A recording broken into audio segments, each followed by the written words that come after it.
ਸਾਥੀ ਗੁਰਜਿੰਦਰ ਉਹਨਾਂ ਨੇ ਜਿਸ ਮੁੱਦੇ 'ਤੇ ਅਸੀਂ ਇਕੱਠੇ ਹੋਏ ਉਹਦੀ ਜਾਣਕਾਰੀ ਪਹਿਲਾਂ ਦਿੱਤੀ ਹੈ। ਇਹ ਮੁੱਦਾ ਕੋਈ ਨਵਾਂ ਨਹੀਂ ਅਤੇ ਨਾ ਹੀ ਇਸ ਇਲਾਕੇ ਦਾ। ਇਹ ਵਰਤਾਰਾ ਕੇਵਲ ਪੰਜਾਬ ਦਾ ਨਹੀਂ, ਸਾਰੇ ਦੇਸ਼ ਦਾ ਵਰਤਾਰਾ ਹੈ। ਜਿਵੇਂ ਉਹਨਾਂ ਨੇ ਦੱਸਿਆ ਵੀ ਕਾਰਪੋਰੇਟ ਸੈਕਟਰ ਜਾਂ ਇੰਡਸਟਰੀ, ਇਹਨਾਂ ਜ਼ਮੀਨਾਂ ਦੇ ਉੱਪਰ ਨੂੰ ਵੀ ਵਿਕਾਸ ਉਹਨਾਂ ਨੇ ਕਰਨਾ ਹੈ। ਭਾਵੇਂ ਰੇਲਵੇ ਲਾਈਨ ਹੋਵੇ, ਬਿਜਲੀ ਦੀ ਲਾਈਨਾਂ ਹੋਣ, ਸੜਕਾਂ ਹੋਣ, ਐਕਸਪ੍ਰੈਸ ਵੇ ਹੋਣ, ਉਹ ਸਾਰੇ ਇਸ ਧਰਤੀ ਦੇ ਉੱਪਰ ਨੂੰ ਜਾਣੇ ਆ। ਧਰਤੀ ਤੋਂ ਬਿਨਾਂ ਹੋਰ ਕੋਈ ਚੀਜ਼ ਜਾਣੀ ਨਹੀਂ।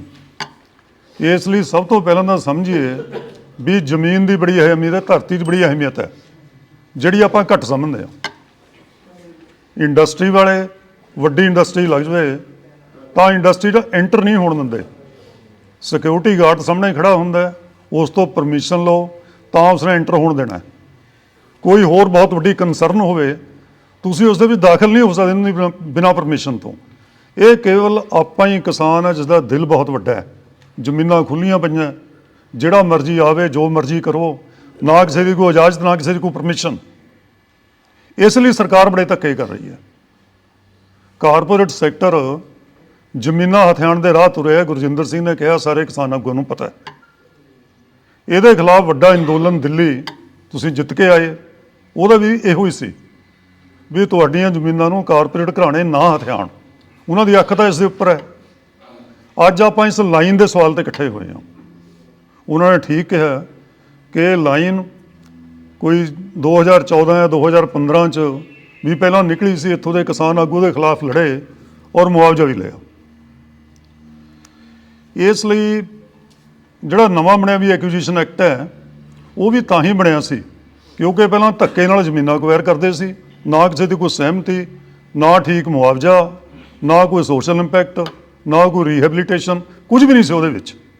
ਨਵਾਂ ਐਕਟ ਤਾਂ ਹੀ ਬਣਿਆ ਸੀ ਵੀ ਜੇ ਜ਼ਮੀਨ ਕਿਸੇ ਦੀ ਅਕਵਾਇਰ ਕਰਨੀ ਹੈ, ਜੇ ਪ੍ਰਾਈਵੇਟ ਕੰਪਨੀ ਲਈ ਕਰਨੀ ਹੈ ਤਾਂ 80% ਲੋਕਾਂ ਦੀ ਸਹਿਮਤੀ ਲਓ, ਜੇ ਕਿਸੇ ਸਰਕਾਰੀ ਕਾਰਜ ਲਈ ਕਰਨੀ ਹੈ ਤਾਂ 70% ਲੋਕਾਂ ਦੀ ਲਿਖਤੀ ਸਹਿਮਤੀ ਲਓ।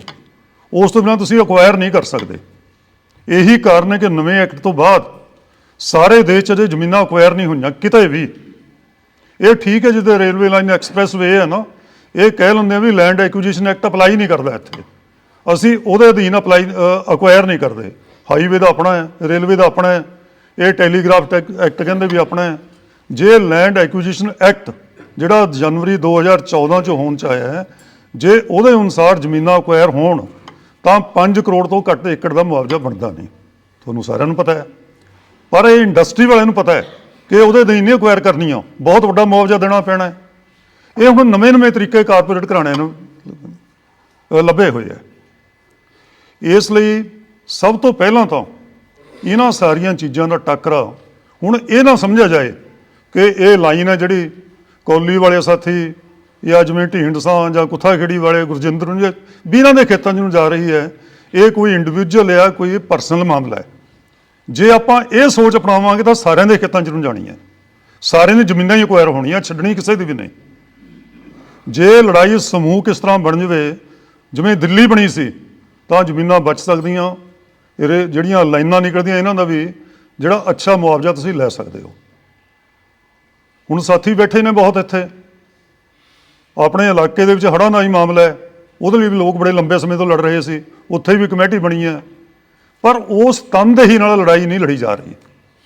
ਆਹ ਸੀਲ ਕੈਮੀਕਲ ਵਾਲੇ ਸਾਥੀ ਬੈਠੇ ਬੜੇ ਸਾਲਾਂ ਤੋਂ ਲੜ ਰਹੇ ਹੈ, ਜਿਨ੍ਹਾਂ ਦੀ 55-33 ਏਕੜ ਜ਼ਮੀਨ ਖਾਲੀ ਪਈ ਹੈ। ਉਹ ਵੀ ਕਾਰਪੋਰੇਟ ਘਰਾਣਾ ਸੀ, ਸ਼੍ਰੀਰਾਮ ਗਰੁੱਪ ਜਿਹਨੇ ਅਕਵਾਇਰ ਕੀਤੀ ਸੀ, ਉਹਨੇ ਨਹੀਂ ਵਰਤੀ। ਇਹ ਲੜ ਰਹੇ ਹੈ। ਪਰ ਜੇ ਇਸ ਨੂੰ ਕਿਸਾਨੀ ਲੜਾਈ ਬਣਾਈਏ, ਸਮੁੱਚੀ ਕਿਸਾਨੀ ਲੜਾਈ, ਤਾਂ ਵੱਡੀ ਪ੍ਰਾਪਤੀ ਹੋ ਸਕਦੀ ਹੈ, ਜ਼ਮੀਨ ਇਹਨਾਂ ਵੀ ਛੱਡੀ ਜਾ ਸਕਦੀ ਹੈ। ਇਸ ਲਈ ਮੈਂ ਬੇਨਤੀ ਜੋ ਪਹਿਲੀ ਇਹ ਕਰ ਰਿਹਾ ਵੀ ਇਹ ਸਮੁੱਚੀ ਕਿਸਾਨੀ ਦੀ ਲੜਾਈ ਹੈ, ਜ਼ਮੀਨਾਂ ਦੀ ਰਾਖੀ ਦੀ ਲੜਾਈ ਹੈ, ਕਿਸਾਨੀ ਲੜਾਈ ਹੈ।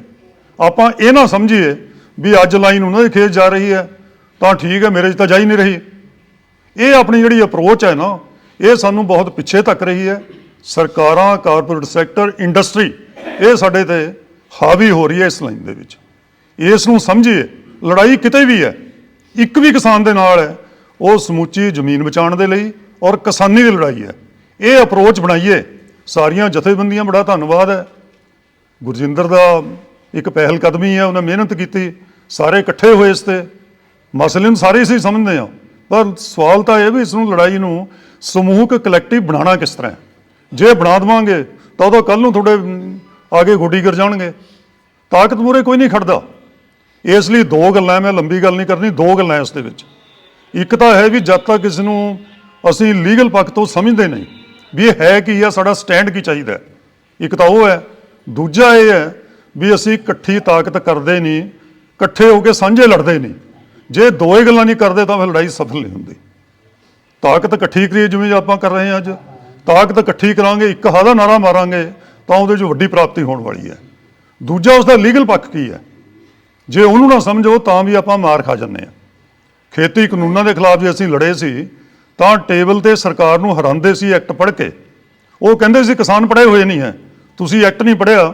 ਅਸੀਂ ਚੈਲੰਜ ਕੀਤਾ ਵੀ ਸਾਡੇ ਨਾਲ ਇੱਕ ਮਤ ਤੇ ਬਹਿਸ ਕਰੋ, ਔਰ ਬਹਿਸ ਹੋਈ ਵੀ ਉੱਥੇ। ਉਹਦੇ ਵਿੱਚ ਹਰਾਇਆ ਸੀ ਉਹਨਾਂ ਨੂੰ ਵੀ ਐਕਟ ਗਲਤ ਹੈ। ਇਸ ਲਈ ਇਹ ਵੀ ਜਿਹੜਾ ਟੈਲੀਗ੍ਰਾਫ ਐਕਟ ਹੈ 1885 ਦਾ ਬਣਿਆ, ਅੰਗਰੇਜ਼ ਨੇ ਬਣਾਇਆ ਹੋਇਆ ਸੀ। ਜਦੋਂ ਦੇਸ਼ ਆਜ਼ਾਦ ਹੋਇਆ ਉਸ ਤੋਂ ਬਾਅਦ ਨਹੀਂ ਐਕਟ ਬਣਿਆ, ਕੁਝ ਸੋਧਾਂ ਜ਼ਰੂਰ ਹੋਈਆਂ ਹੋਣੀਆਂ, ਪਰ ਉਦੋਂ ਦਾ ਪੁਰਾਣਾ ਐਕਟ ਹੈ। ਉਹਦੇ ਵਿੱਚ ਜੇ ਰੇਲਵੇ ਲਾਈਨ ਨਿਕਲਦੀ ਹੈ, ਕੋਈ ਇਲੈਕਟ੍ਰਿਕ ਵਾਇਰ ਪੋਲ ਲੱਗਦੇ ਨੇ, ਉਹਦੇ ਵਿੱਚ ਮੁਆਵਜ਼ੇ ਦੀ ਪ੍ਰੋਵੀਜ਼ਨ ਹੈ। ਇਹ ਨਹੀਂ ਕਿ ਮੁਆਵਜ਼ਾ ਹੈ ਨਹੀਂ, ਔਰ ਮੁਆਵਜ਼ਾ ਵੀ ਇਹ ਲਿਖਿਆ ਉਸ ਦੇ ਵਿੱਚ, ਉਹਦਾ ਸੈਕਸ਼ਨ 10 ਉਹਦੀ ਕਲਾਸ ਡੀ ਦੇ ਵਿੱਚ ਇਹ ਲਿਖਿਆ ਹੈ ਕਿ ਸ਼ੈਲ ਦਾ ਮੈਨਾਂ ਹੁੰਦਾ ਮੈਂਡੇਟਰੀ, ਵੀ ਹੁਕਮ ਦੇਣਾ ਪੈਣਾ ਹੈ, ਮਰਜ਼ੀ ਨਹੀਂ। ਜਿਹੜੇ ਨੇ ਲਾਈਨ ਕੱਢਣੀ ਹੈ, ਟਾਵਰ ਲਾਉਣੇ ਨੇ ਖੇਤਾਂ 'ਚ ਨੂੰ, ਉਸ ਨੂੰ ਮੁਆਵਜ਼ਾ ਦੇਣਾ ਪੈਣਾ ਹੈ। ਇਹ ਸੈਕਸ਼ਨ 10 ਦੀ ਕਲਾਸ ਡੀ 'ਚ ਲਿਖਿਆ। ਔਰ ਇਹ ਵੀ ਹੈ ਉਹਦੀ ਮਰਜ਼ੀ ਵੀ ਨਹੀਂ ਹੈ ਕੱਢਣ ਦੀ, ਉਹਦੇ ਲਈ ਵੀ ਮੇ ਸ਼ਬਦ ਲਿਖਿਆ ਹੈ ਵੀ ਉੱਥੇ ਨੂੰ ਕੱਢ ਵੀ ਸਕਦਾ, ਨਹੀਂ ਵੀ ਕੱਢ ਸਕਦਾ। ਇਹ ਨਹੀਂ ਵੀ ਕੁਝ ਬੜਾ ਜ਼ਬਰਦਸਤੀ ਕੱਢੂਗਾ। ਜ਼ਬਰਦਸਤੀ ਤਾਂ ਹੈ ਜੇ ਉਹ ਸਰਕਾਰੀ ਜ਼ਮੀਨ ਹੋਵੇ, ਕੋਈ ਸਰਕਾਰੀ ਅਥਾਰਟੀ ਹੋਵੇ, ਕਿਉਂਕਿ ਸਰਕਾਰੀ ਲਾਈਨ ਹੈ। ਜੇ ਪ੍ਰਾਈਵੇਟ ਜ਼ਮੀਨ 'ਚ ਨੂੰ ਜਾਣਾ ਹੈ ਤਾਂ ਉਸ ਨੂੰ ਅਧਿਕਾਰ ਨਹੀਂ ਕਾਨੂੰਨੀ ਕਿ ਉਸ ਨੂੰ ਕੱਢ ਸਕੇ। ਇਹ ਵੀ ਐਕਟ 'ਚ ਲਿਖਿਆ। ਦੂਜਾ ਇਹ ਲਿਖਿਆ ਮੈਂ ਤੁਹਾਨੂੰ ਕੀਤੀ ਵੀ ਸ਼ੈਲ ਉਸ ਨੂੰ ਜੇ ਕੱਢੂਗਾ ਤਾਂ ਉਸ ਨੂੰ ਮੁਆਵਜ਼ਾ ਮੈਂਡੇਟਰੀ ਹੈ, ਕਾਨੂੰਨ ਅਨੁਸਾਰ ਦੇਣਾ ਪਏਗਾ। ਹੁਣ ਮੁਆਵਜ਼ਾ ਤੈਅ ਕਿਸ ਤਰ੍ਹਾਂ ਹੋਣਾ? ਦੇਖੋ ਜ਼ਮੀਨ ਦੇ ਵਿੱਚ ਗੁਰਜਿੰਦਰ ਨੇ ਠੀਕ ਗੱਲ ਕਹੀ ਵੀ ਟਾਵਰ ਤਾਂ ਇੰਨੀ ਕੁ ਜ਼ਮੀਨ 'ਚ ਹੀ ਲੱਗਣਾ ਹੈ, ਤਾਰਾਂ ਉੱਪਰ ਥੋੜ੍ਹੀਆਂ 'ਚ ਨੂੰ ਲੱਗਣੀਆਂ। ਜੇ ਉਹ ਕਹਿਣ ਵੀ ਜਿਹੜੀ ਜ਼ਮੀਨ ਥੱਲੇ ਆਈ ਇਸ ਦੀ ਤਾਂ ਮੁਆਵਜ਼ਾ 19 ਕੁ ਦਾ ਲਓ, ਇਹ ਵੀ ਗਲਤ ਹੈ। ਐਕਟ ਨੇ ਇਹ ਵੀ ਲਿਖਿਆ, ਮੇਰੇ ਕੋਲ ਕਿਤਾਬ ਕਾਰ 'ਚ ਪਈ ਆ, ਪੜ੍ਹ ਕੇ ਗੁਰਜਿੰਦਰ ਨੂੰ ਦੇ ਦੇਣੀ ਆ ਫੋਟੋ ਸਟੇਟ ਕਰਾ ਕੇ। ਐਕਟ ਇਹ ਵੀ ਲਿਖਿਆ ਕਿ ਜ਼ਮੀਨ ਦੀ ਕੀਮਤ ਘਟਦੀ ਹੈ। ਸੁਪਰੀਮ ਕੋਰਟ ਦੇ ਫੈਸਲੇ ਨੇ ਕਿ ਇਕੱਲਾ ਟਾਵਰ ਲੱਗਣਾ, ਲਾਈਨ ਲੱਗਣ ਨਾਲ ਇਹ ਨਹੀਂ ਵੀ 19 ਕੁ ਜ਼ਮੀਨ ਦੀ ਪੈਦਾਵਾਰ ਘਟ ਗਈ ਜਾਂ 19 ਕੁ ਜ਼ਮੀਨ ਵਰਤੋਂ 'ਚ ਨਹੀਂ ਆਈ, ਟੋਟਲ ਜ਼ਮੀਨ ਦੀ ਕੀਮਤ ਘਟ ਜਾਂਦੀ ਹੈ। ਘਟਦੀ ਕੀਮਤ ਕਰਕੇ ਮੁਆਵਜ਼ਾ ਲਿਖਿਆ ਉਹਨਾਂ ਨੇ, ਡਿਮਿਨਿਸ਼ਿੰਗ ਵੈਲਿਊ ਆਫ ਦੀ ਲੈਂਡ। ਇਹ ਐਕਟ 'ਚ ਲਿਖਿਆ, ਪ੍ਰੋਵਾਈਡਡ ਹੈ ਉਸ ਦੇ ਵਿੱਚ। ਜੇ ਇੱਕ ਤਾਰ ਚਲੀ, ਇੱਕ ਟਾਵਰ ਲੱਗ ਗਿਆ, ਤੁਸੀਂ ਕਹੋ ਵੀ ਜੇ ਕਿਸੇ ਨੇ ਜ਼ਮੀਨ ਖਰੀਦਣੀ ਹੈ ਉਸ ਭਾਅ ਖਰੀਦ ਲੂ, ਇਹ ਜਿਹੜਾ ਮਾਰਕੀਟ ਰੇਟ ਹੈ। ਉਹ ਕਹਿੰਦਾ ਨਹੀਂ, ਇਹਦੇ ਲਾਈਨ ਜਾ ਰਹੀ ਜੀ, ਟਾਵਰ ਲੱਗਿਆ ਹੋਇਆ, ਇਹ ਤਾਂ ਉਜਾੜਾ ਵੀ ਹੋਣਾ, ਇੱਥੇ ਇਹ ਵੀ ਹੋਣਾ, ਕੁਝ ਨਹੀਂ। ਉਹ ਜ਼ਮੀਨ ਦੀ ਕੀਮਤ ਅੱਧੀ ਰਹਿ ਜਾਂਦੀ ਹੈ। ਇਸ ਲਈ ਐਕਟ ਦੇ ਵਿੱਚ ਲਿਖਿਆ ਕਿਉਂਕਿ ਜ਼ਮੀਨ ਦੀ ਕੀਮਤ ਘਟਦੀ ਹੈ, ਮਾਰਕੀਟ ਕੀਮਤ। ਇਸ ਲਈ ਘਟਦੀ ਕੀਮਤ ਦੇ ਮੱਦੇ ਨਜ਼ਰ ਉਸ ਦਾ ਐਡੀਕੁਏਟ ਸ਼ਬਦ ਹੈ ਕਿ ਯੋਗ ਜਿਹੜਾ ਬਣਦਾ ਉਹ ਮੁਆਵਜ਼ਾ ਦਿੱਤਾ ਜਾਏ। ਇਹ ਤਾਂ ਮੈਂ ਕਾਨੂੰਨੀ ਪੱਖ ਤੁਹਾਨੂੰ ਦੱਸਿਆ ਵੀ ਜੇ ਕਾਨੂੰਨੀ ਪੱਖ ਨਾ ਪਤਾ ਹੋਵੇ, ਇਹਦੇ ਪਰ ਫੈਸਲੇ ਬੜੇ ਨੇ। ਮੈਂ 2 ਫੈਸਲੇ ਲੈ ਕੇ ਆਇਆ, ਟਾਈਮ ਨਹੀਂ ਸੀ ਕਿਉਂਕਿ ਮੈਨੂੰ ਦੱਸਿਆ ਹੀ ਕੱਲ੍ਹ ਪਰਸੋਂ ਸੀ। 1998 ਸੁਪਰੀਮ ਕੋਰਟ ਨੇ ਫੈਸਲਾ ਕੀਤਾ ਹੈ, 1996 'ਚ ਕਰਨਾਟਕਾ ਹਾਈ ਕੋਰਟ ਨੇ ਫੈਸਲਾ ਕੀਤਾ ਹੈ ਕਿ ਜੇ ਕਿਤੇ ਲਾਈਨ ਨਿਕਲਦੀ ਹੈ, ਟਾਵਰ ਲੱਗਦਾ, ਉਹਦਾ ਮੁਆਵਜ਼ੇ ਦੀ ਕੀ ਰੇਸ਼ੋ ਕਿਸ ਤਰ੍ਹਾਂ ਦੇਣਾ, ਕਿਉਂਕਿ ਜ਼ਮੀਨ ਦੀ ਕੀਮਤ ਘਟ ਗਈ। ਜ਼ਮੀਨ ਤਾਂ ਘਟ ਗਈ ਤਾਂ ਕਿਸਾਨ ਨੂੰ ਬੜਾ ਭਾਰੀ ਨੁਕਸਾਨ ਹੋ ਗਿਆ। ਉੱਥੇ ਕਦੇ ਨਾ ਕੋਈ ਉਸਦਾ ਟਿਊਬਵੈੱਲ ਲੱਗਣਾ ਹੈ, ਨਾ ਕੋਈ ਕੋਠਾ ਪੈਣਾ ਹੈ, ਨਾ ਕੋਈ ਹੋਰ ਉਸਾਰੀ ਹੋਣੀ ਹੈ, ਉਹ ਸਾਰੀ ਬੇਕਾਰ ਹੋ ਜਾਂਦੀ ਹੈ। ਇਸ ਲਈ ਇਹਨੂੰ ਧਿਆਨ 'ਚ ਰੱਖਦੇ ਹੋ, ਕਹਿੰਦੇ ਇਸ ਦਾ ਠੀਕ ਮੁਆਵਜ਼ਾ ਹੋਵੇ। ਸੋ ਇਹ ਗੱਲਾਂ, ਇਹਦੇ ਉੱਪਰ ਆਪਾਂ ਇਹਨੂੰ ਰੱਖ ਕੇ ਕਾਨੂੰਨੀ ਪੱਖ ਦੇ ਉੱਪਰ ਆਪਾਂ ਮਜ਼ਬੂਤ ਰਹੀਏ।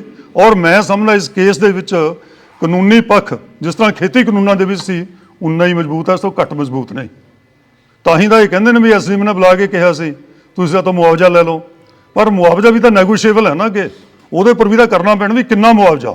ਉਹਦਾ ਕਹਿੰਦੇ ਵੀ ਟਾਵਰ ਦੇ ਥੱਲੇ ਲਓ, ਅਸੀਂ ਕਹਿੰਦੇ ਜ਼ਮੀਨ ਦੀ ਕੀਮਤ 25 ਲੱਖ ਰੁਪਇਆ ਕਿੱਲਾ ਹੈ।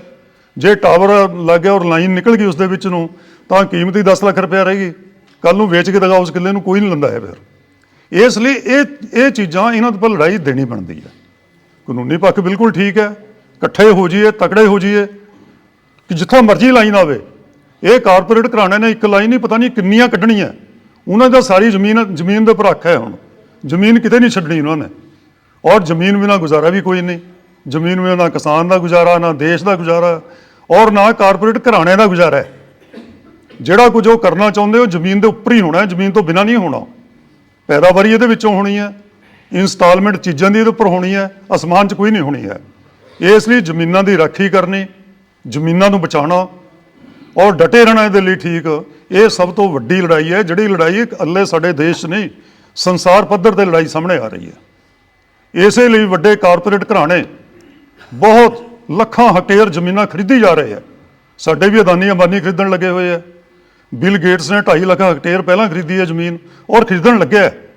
ਉਹ ਕਹਿੰਦਾ ਸਭ ਤੋਂ ਵੱਡਾ ਮੁਨਾਫਾ ਆਉਣ ਵਾਲੇ ਸਮੇਂ ਦੇ ਵਿੱਚ ਜ਼ਮੀਨਾਂ ਤੋਂ ਹੋਣਾ, ਅਨਾਜ ਦੀ ਪੈਦਾਵਾਰ ਤੋਂ ਹੋਣਾ ਹੈ, ਕਿਉਂਕਿ ਅਨਾਜ ਜ਼ਮੀਨ 'ਚ ਪੈਦਾ ਹੋਣਾ ਹੈ। ਰੋਟੀ 3 ਟਾਈਮ ਅਦਾਨੀ ਨੇ ਵੀ ਖਾਣੀ ਹੈ, ਅੰਬਾਨੀ ਨੇ ਵੀ ਖਾਣੀ ਹੈ, ਮੋਦੀ ਨੇ ਵੀ ਖਾਣੀ ਹੈ, ਜਿਹੜੀ ਤੁਸੀਂ ਪੈਦਾ ਕਰਦੇ ਹੋ। ਇਸ ਲਈ ਜ਼ਮੀਨਾਂ ਦੀ ਰਾਖੀ ਦਾ ਸਵਾਲ ਹੈ। ਸੋ ਮੈਂ ਜ਼ਿਆਦਾ ਸਮਾਂ ਨਹੀਂ ਇਸ ਗੱਲ 'ਤੇ ਲੈਣਾ। ਸਾਰੇ ਕਿਸਾਨ ਆਗੂ ਪਹੁੰਚੇ ਨੇ, ਕੋਈ ਇੱਕ ਫੈਸਲਾ ਕਰੀਏ, ਇੱਥੇ ਕਮੇਟੀ ਬਣਾਓ, ਜਿਸ ਤਰ੍ਹਾਂ ਮਰਜ਼ੀ ਕਰੋ, ਇੱਕ ਫੈਸਲਾ ਕਰੀਏ, ਇੱਕ ਪਲੇਟਫਾਰਮ ਤੋਂ ਇੱਕ ਆਵਾਜ਼ ਆਉਂਦੀ ਹੈ। ਇਹ ਵੀ ਡਿਸਕਸ ਕਰ ਲਓ ਵੀ ਕਿੰਨਾ ਮੁਆਵਜ਼ਾ ਤੁਸੀਂ ਤੈਅ ਕਰਦੇ ਹੋ, ਤੁਸੀਂ ਬੈਠ ਕੇ ਕਰਨਾ।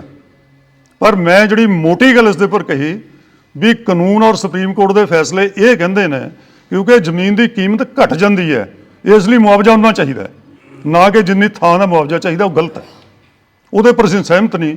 ਜਿੰਨੀ ਕੀਮਤ ਘਟ ਜਾਂਦੀ ਹੈ ਉਹ ਦੇਖੋ ਰੀਜ਼ਨੇਬਲ ਕਿੰਨਾ ਹੋ ਸਕਦਾ, ਪਰ ਬਿਨਾਂ ਮੁਆਵਜ਼ਾ ਦਿੱਤੇ, ਬਿਨਾਂ ਸੈਟਲ ਕਰੇ ਜੇ ਕੋਈ ਕਹੇ ਵੀ ਧੱਕੇ ਨਾਲ ਲਾਈਨ ਨਿਕਲਦੀ ਹੈ, ਉਹ ਬਿਲਕੁਲ ਨਾ ਨਿਕਲਣ ਦਿਓ। ਉਹ ਸਾਥੀ 1 ਸਾਲ ਤੋਂ ਅੜਿਆ ਹੋਇਆ, ਇਹ ਕੋਈ ਅੱਜ ਦਾ ਮਾਮਲਾ ਨਹੀਂ, 1 ਸਾਲ ਪਹਿਲਾਂ ਦਾ। ਉਹ 1 ਸਾਲ ਤੋਂ ਇਕੱਲਾ ਹੀ ਡਿਟਾਇਰ ਟਾਵਰ ਰੋਕਣ ਦੇ ਲਈ ਹੌਲੀ ਹੌਲੀ ਬੰਦੇ ਆਏ, ਅੱਜ ਇਹ ਇਲਾਕੇ ਦਾ ਇਸ਼ੂ ਬਣਿਆ। ਇਲਾਕੇ ਦੇ ਇਸ਼ੂ ਹੋਰ ਵੀ ਬਹੁਤ ਨੇ। ਸੋ ਆਓ ਆਪਾਂ ਸਾਰਿਆਂ ਦੇ ਉੱਪਰ ਇੱਕ ਇੱਕ ਕਰਕੇ, ਜੇ ਸਾਰੀਆਂ ਜਥੇਬੰਦੀਆਂ ਇਕੱਠੀਆਂ ਹੋ ਜਾਣ ਤਾਂ ਬਹੁਤ ਵੱਡੀ ਤਾਕਤ ਹੈ। ਕਿਸਾਨੀ ਤੋਂ ਵੱਡੀ ਦੇਸ਼ ਦੇ ਵਿੱਚ ਤਾਕਤ ਹੀ ਕੋਈ ਨਹੀਂ ਹੈ, ਕੋਈ ਤਾਕਤ ਨਹੀਂ ਕਿਸੇ ਕਿਸਮ ਦੀ ਵੀ।